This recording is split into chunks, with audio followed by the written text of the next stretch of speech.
it happened to be that I am an epileptic also. So when they first asked me to do this, nobody knew that I had epilepsy. So I was more than happy to do this event. As a child, especially for a father, for Perry, to see his son go through those fits, I understand what it is. I had it since I'm a child. You go for tests, you're not sure if it's brain tumors, you're not sure what it is. You go for a litany of tests, and you find out it's epilepsy, which is a relief, but it also is devastating every time you have one of those fits. And that's why I'm here today. Not so much to talk about my mob life, my existence. I was a violent guy on the street. I killed, I shot dozens of guys. A lot of guys on the street didn't do what I did. They were involved in the street, but they weren't shooters. I happen to be a shooter. Not proud of that. That doesn't go away. I live with that every day. I speak about therapy. I speak about going to therapy and discussing why I did it. I'm not sure why I did it. I was a kid that came from a rough background, rough area, environment. I guess that's important. I look at a guy like Ron that's in the back, and he carries a gun on his side for the right reasons. I happen to carry it for the wrong reasons. So I stand here and I try to make up for that past and hopefully save one child at a time if we can.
for changing my life. I lost a lot of people in my life.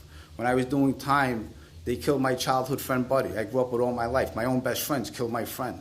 That turned me off right there. I always killed for my friends. I never thought I would kill one of my friends. So, that's when I got a light bulb in my head. I said, you know what, this life ain't for me no more. And so now I'm over here in front of you people, which thank yous for coming. I truly appreciate it. And the next guy I'm going to introduce is Johnny Alite. He lived a similar life like me. He's from Queens, and he has a story to tell too. But thanks for coming. I truly appreciate it. And I'm here if you want to talk to me. Say hi.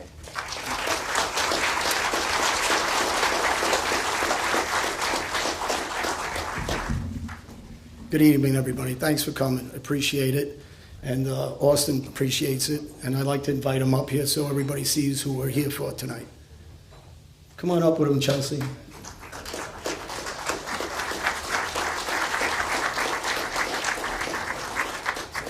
Say hello to everybody. Nice to see you guys. This is his good friend Chelsea. Everybody, this is Chelsea. Hi, thank you everyone for coming. I also have a book out. It's called Gotti's Rules. It's a life with the Gotti family and the involvement I had. That's one part of what we hear about tonight. The more serious part we hear about tonight is what goes on in anybody's lives as children to get involved in what we got involved in as we get older. We seem to get wiser. So it's our job as parents, as adults, to make sure kids like Austin don't follow my path in the past, and we need to lead by example. And that's my goal at this purpose in my time, in my life. I dropped the ball with my own kids, and I went to prison, in and out for about 20 years. Similar to most guys that are on the street, we spend lifetimes in jails. And unfortunately, people don't understand that it's in the public when this life gets glorified and glamorized, the treachery, the loyalty that doesn't exist, and the existence of how we exist, which is through crime, murder, shootings, robberies, drugs, gambling, anything that you can think of that's illegal on the streets, we do. As I turn my life around, especially this last 3 years, and I do these events, and I do events for epilepsy. It happened to be that I am an epileptic also. So when they first asked me to do this, nobody knew that I had epilepsy. So I was more than happy to do this event. As a child, especially for a father, for Perry, to see his son go through those fits, I understand what it is. I had it since I'm a child. You go for tests, you're not sure if it's brain tumors, you're not sure what it is, you go for a litany of tests, and you find out it's epilepsy, which is a relief, but it also is devastating every time you have one of those fits. Now, we played some videos earlier about our lives and some shows that we did. I did a lot of documentaries. I've done a lot of radio interviews, a ton of TV interviews. I've been out there. But life's really about this, and I hope everybody gets a kick out of this.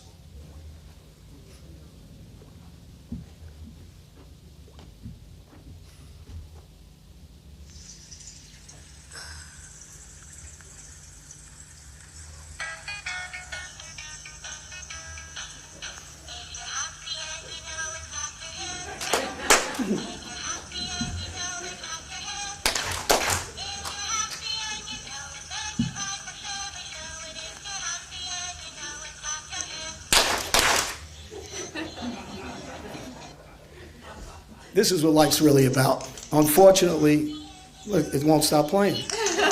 That's a good thing.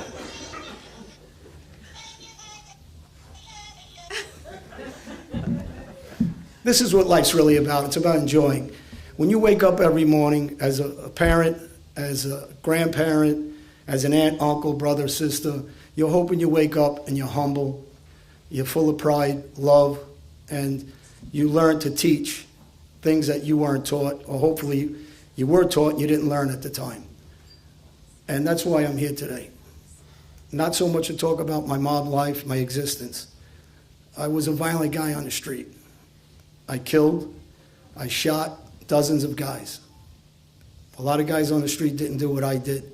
They were involved in the street, but they weren't shooters. I happen to be a shooter. Not proud of that. That doesn't go away. I live with that every day. I speak about therapy. I speak about going to therapy and discussing why I did it. I'm not sure why I did it. I was a kid that came from a rough background, rough area, environment. I guess that's important. I look at a guy like Ron that's in the back, and he carries a gun on his side for the right reasons. I happen to carry it for the wrong reasons. So I stand here and I try to make up for that past and hopefully save one child at a time if we can. And by doing this, hopefully if it's on YouTube or it's through a word of mouth from you guys, you could tell a kid suffering's not getting stabbed like I did or baseball batted or spending decades in jail like Phil or myself or any of these other guys who are different. The suffering is what we do to our families. The suffering is what comes with it after jail. Employment-wise, you lose your children's lives, people in your family pass away, and those are the things kids don't see on the street. They think it's cool, they run around the street, it's fun, the camaraderie. I joke at some of my talks and discussions and interviews, if I wanted camaraderie, I should have joined the bowling team. So what people really need to see is the real truth of the street, and hopefully by showing the real truth of what goes on in the street, they stop one child from going to the street and losing their life. There's quitters and there's winners. I wasn't a quitter back then. I won't be a quitter today. And I'll make sure that I keep moving forward in the right direction. I wasn't a big church person in jail. I thought it was a crutch. When I came home, I believe in God, yes. I have faith. And I believe I'm alive and not in prison because it is my responsibility and my job to make sure I can reach one child at a time. And if I can do that, and I reach one child and save their lives, I did what I was supposed to do. That's my mission.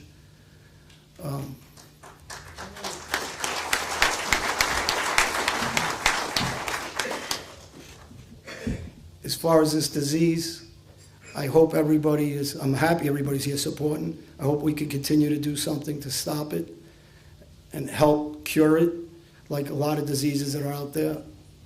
So you guys know, if you know anybody that's interested, I don't come here looking for money or pays. I do it out of the heart and hopefully to give back to any organization that needs it. So if somebody knows anybody who wants to volunteer my name, I'd be glad to show for that also.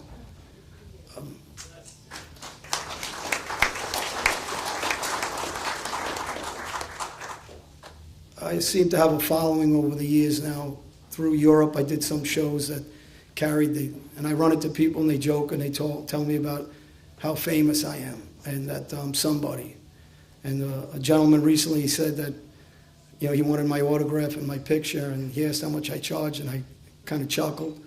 And I said, I'm nobody. He says, so am I. I said, I just do it better than the rest of you. So I think that you got to stay humble and do what's the right thing, which I didn't do in the past. And I don't make excuses. People make excuses for the way we grew up and, maybe the dysfunctionality of our family lives. That's an excuse. I don't blame anybody but myself. I had a college baseball scholarship, got injured, I lost it. I had a Series 7 test, I passed, and I lost that because of getting into trouble and become a felon. So I did have my opportunities. I blew them. There's no excuse for it. So nobody here will ever hear me make an excuse for what I did with my life. But I will tell you one thing. What you read and what you see on TV with any mob guys, and excuse my language with any kids out there, it's bullshit. It's glamour because you're not there watching. And it was graphic, my video of a guy I killed. I got to live with that every day. Whether he was going to kill me, not kill me, there's no excuses for that. And I happened to do that plenty of times. Not once, not twice, not 3 times. You can keep going. I testified that I shot over 40 guys. So I know what it is to use that pistol. I know what it is to live with it. I know what it is to speak to some of my victims' families. And I do that. So it's a hard thing to move on with. I can't go backwards. I can't keep saying I'm sorry. It doesn't do any good. It doesn't make anybody come back. The only thing I can do is try to save a life now. So that's what I do. If anybody's got any questions, I'll get into a little bit of the Gottis and the book if you want, and I'll tell you some things that people don't know with the legend. John Gotti Sr. was a boss of all bosses, he claims. His family uses that, and they can love him as a father. I've said it over and over again. As a grandfather, the kids can love him, but he's no hero. That hero's still standing back there and guys like him. That man took lives. He had guys like me take people's lives. It's nothing to look up to. As far as loyalty, he had none. As a boss, he was even bad at that. One of the worst bosses probably ever in the country, ever, in the mob industry, life, world, or any other word we want to use for him. He had several friends that were killed, so we could clear this and people understand what they don't know. That's not out there in books and nobody really discusses in any of these documentaries. Frankie DeChico was his underboss. He was blown up. John Gotti Sr. did nothing in retaliation. Eddie Leno was killed by 2 detectives on the side of the Bell Parkway in Brooklyn. John Gotti Sr. did nothing in retaliation. Bobby Borriello was killed in front of his kids and shot 10 times in Brooklyn. John Gotti Sr. did nothing. And you know why? There is no loyalty. John Gotti Sr. cared about his pocket, money, notoriety, and himself. So I just want to make sure that people understand. John Gotti Sr. and guys like John Gotti Sr. through the mob, all they did was care about themselves and nobody else. And people need to really know that and to pass that on and on and on to generations so kids never hit the streets in gangs. And I don't care what gang it is, whether it's the Crips, the Bloods, Latin Kings, Nietas, Emmys, Texas Syndicate, ABs, I can go on. We've been in prisons our whole life. I know everyone. And there's nobody out there. And as they become an adult and they're in prison, you have some good guys that mentor kids in there. It's not what everybody thinks. Not every guy in prison turns around and advocates for the streets. Some of them do dedicate their lives and are never getting out of prison and do the right thing and tell our kids, don't end up here. There's no shortcuts in life. If there's no school, go to work, labor. If you don't like the labor, do something else. Do tattoos, but work. Anything you do in life, drug dealer, killer, shooter, you work your way up in any aspect of life before you make it to the top. The difference is when you're on the street and you make it to the top, you're killing yourself every day, killing someone else, and inside you're dying. And that's the stuff that we live with today. That's really much I have to say to you guys. I hope that if there's any question you guys need to ask or curious, please ask, and I'll answer whatever you guys need to know. Yeah, I got a question. Do you see your life as generational compared to what's going on today in the black community, where the young black kids are doing what you did as far as going to the social clubs? They have no place else to go. They got no father at home, so they just see their drug dealers and the killers as, like you saw the Goodfellas. Well, I don't know so much if it's black kids. I think it's poverty. I have a lot of black friends and kids from the street. And what the problem is, what Jimmy said earlier, they don't have anybody mentoring them. I joined some programs where I mentor kids now. And a lot of the black families that what you're talking about is because they're coming from poor backgrounds, divorced families. And I tell the kids the same thing. Listen. There's kids out there that have been molested since they're babies. They become successful, they work hard, and they get past it. They don't use it as an excuse. There's kids out there whose fathers beat them, who are drug addicts or alcoholics, and they became successful. So you can use it as an excuse or not. It's why, and I talk to kids that are in similar situations as I was when I was growing up, and I don't use it as an excuse. I did what I did because I was an idiot, and I want everybody to understand that, and I tell kids that. Don't use it as a crutch with me, because it's not going to work. I says, that's a crutch. I made those choices. I might have followed the wrong guys, but I had chances to get away, and I didn't do it. I liked the money. I liked the notoriety. I liked the attention. I was a kid walking around getting anything I wanted. I lost millions. I owned everything. I owned nightclubs, businesses, drove sports cars. I had loads of women, and those are all the things that taught me to keep moving in the street and enjoying it. And it's the wrong way, because somewhere down that line, you're going to take that fall. And when you take that fall, I'm fortunate to be out here. Other guys never come back out here. I have tons of friends that died. My neighborhood was nicknamed Death Haven. Real name is Woodhaven. Cousins, family, killed, butchered, never found their bodies. I got phone calls from a friend of mine's father when his son was hogtied and put in a dumpster in Brooklyn. That's no way to wake up as a parent. Now that I'm a parent, I didn't see my kids for years when I was in prisons. My ex-wife didn't let me see two of my children for years. I left them when they were 8. I came home when they were 20 and 21. You can never recover those years. That's the problem with the street, that the kids don't see because they're still young. And the only way they will respect that is not from a doctor or a therapist.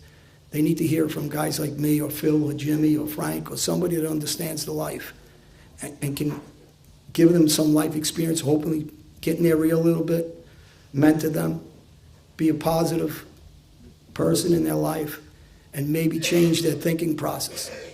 Most kids, you're really not going to change. I can't lie to myself. You try to, but if you can get a handful of them, at least we're saving a handful of kids. So the best feeling in the world is to know that you saved a life, not took a life. And that makes up for what I used to do. Any other questions? Anybody curious about anything, want to know anything? I appreciate everybody being here. He's a great kid. This cause is really something that I believe in, obviously, being an epileptic. And if anybody wants to reach me or talk to me or ask any questions, I'm on Facebook, I'm on Twitter, I'm on Instagram. I'm very accessible for anybody to Skype me with a child that's in trouble. I don't charge any of that. Anybody wants at any time, do not feel funny. I'm available 24 hours a day for any kid. But thank you all for coming. Appreciate it.